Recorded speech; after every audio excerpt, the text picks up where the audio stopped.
यहाँ पर बड़े बड़े मकान बने हैं, अट्टालिकाएं बनी हैं।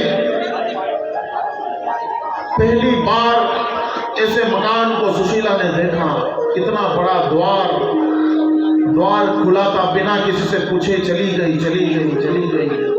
उस महल के भीतर प्रवेश किया तो एक ब्राह्मणी वहां पर श्रृंगार कर रही है और उसके यहाँ पर काम करने वाली 3 दासियां सुपड़े में चावल झटक रही हैं। जैसे ही सुशीला प्रवेश करा तो घर को देखती रह गई। क्या घर के अंदर कितने सामान, कितने बर्तन भी होते हैं। पहली बार सुशीला ने इतने बर्तन देखे। क्या कितने अच्छे वस्त्र भी होते हैं। क्या ऐसा श्रृंगार भी महिलाएं करती हैं, ये उसने आज पहली बार देखा। तभी वह ब्राह्मणी ने कहा, क्या लेने आई हो?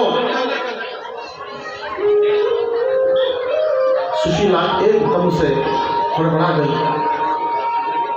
नजरों को नीची करके कहा,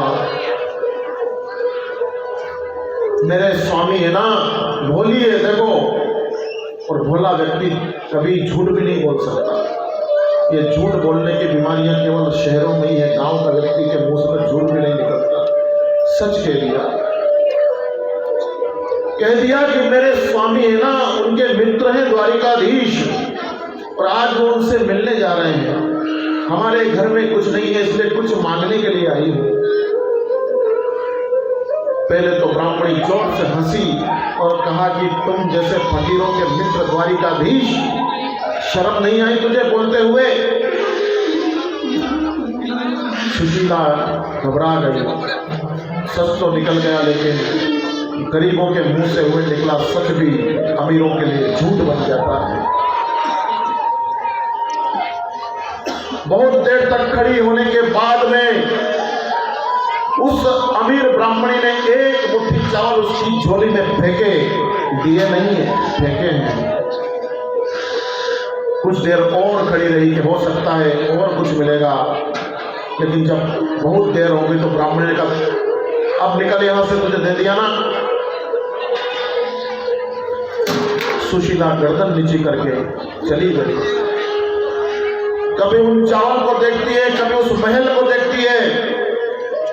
इतने बड़ा घर है, लेकिन दिल कितना छोटा है। एक मुट्ठी चावल, 4 घरों में गई तब जाकर के 3 मुट्ठी चावल सुशीला को मिले हैं। 4 घर में जाने के बाद में, लेकिन उनको बांधने के लिए कपड़ा नहीं है। तरह तरह के कपड़ों को सुई से सिला और उन कपड़ों के अंदर चावल की पोटली बनाई और सुदामा जी के हाथ में थमाई। बोले कि ये लाला को देना, ये देवर जी को देना। सुदामा जी उस पोटली को दबाए निकल पड़े हैं द्वारिका की ओर।